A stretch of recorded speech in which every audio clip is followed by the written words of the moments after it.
اقوام متحدہ کے 195 ممالک میں سے پاکستان کو اہم اعزاز مل گیا۔ وزیر اعظم شہباز شریف کو موسمیاتی تبدیلیوں اور اس کے نتیجے میں ہونے والے مسائل کے حل کی عالمی تنظیم COP27 کی نائب صدارت دینے کا اعلان کیا گیا ہے۔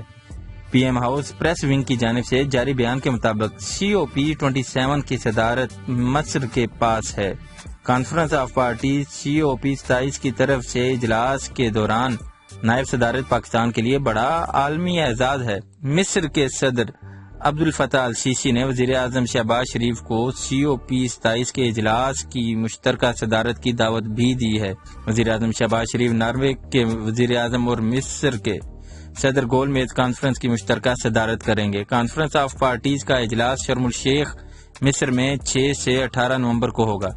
COP27 کے اجلاس میں عالمی سربراہان، حکومتوں کے سربراہ، عالمی مالیاتی اداروں اور تھنک ٹینکس کے ذمہ دار شرکت کریں گے۔ اقوام متحدہ کے زیر اہتمام ماحولیاتی تبدیلیوں کے مسائل اور ان کے حل کے حوالے سے یہ 27واں اجلاس ہوگا۔ نائب صدارت کا منصب وزیر اعظم شہباز شریف کی ماحولیاتی تبدیلیوں کے حوالے سے پراثر آواز پر دیا گیا۔